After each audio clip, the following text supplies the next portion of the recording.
సవ్యసాచి అంటే ఏంటి?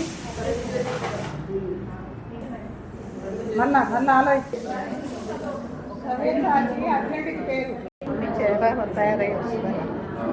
ఇంగ్రీడియంట్స్ అన్ని రాసుకున్నారుగా?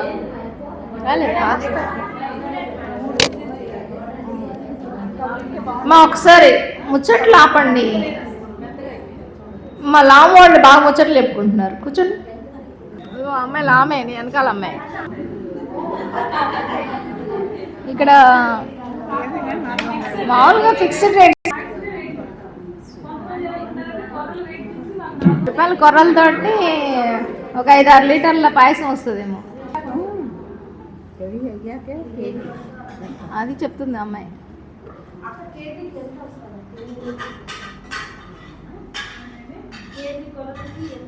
ఎంత కేజీ, ఎన్ని కేజీల పాయసం వస్తుంది?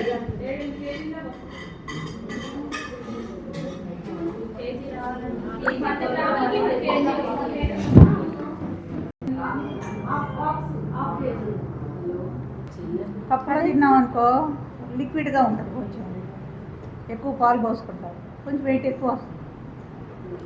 అలాగే గట్టిగా ఉందనుకో దాంట్లో పాలు తక్కువ ఉంటాయి. అమ్మాయి అలా ఉంటుంది కదా, ఇంట్లో తినేది వేరు. పాలు, కొర్రలు, ఉడికించుకున్న కొర్రలు, బెల్లం అన్నీ మరిగిస్తున్నారు స్టవ్ మీద. అంటే అవి కరిగేదాకా, బెల్లం కరిగే వరకు.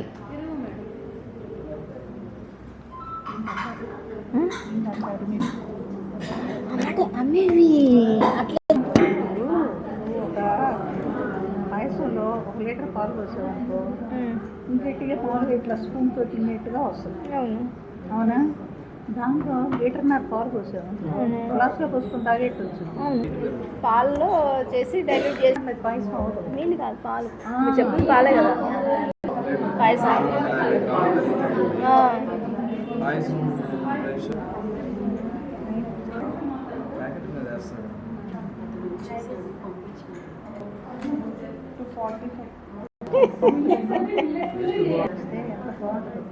అది మీ రెసిపీ, లక్ష్మి గారి రెసిపీ.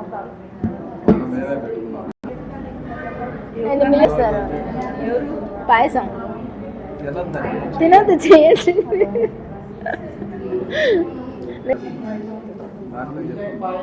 మా మిల్లెట్ పాయసం రెడీ. ఎలా రెడీ అయింది? ఫస్ట్ ప్రొసీజర్ చెప్పండి. మనం ఏం చేసాం? ఫస్ట్ కొర్రల్ని నానబెట్టిన తర్వాత కుక్కర్లో 3 విజిల్స్, అంటే కొంచెం మెత్తగా అయ్యేట చేసాం. కుక్కర్లో ఉడకబెట్టాం. తర్వాత తీసి పక్కన పెట్టుకున్నాం. ఈలోపు వేరే స్టవ్ మీద ఏం చేసుకున్నాం? పాలు పెట్టుకున్నాం.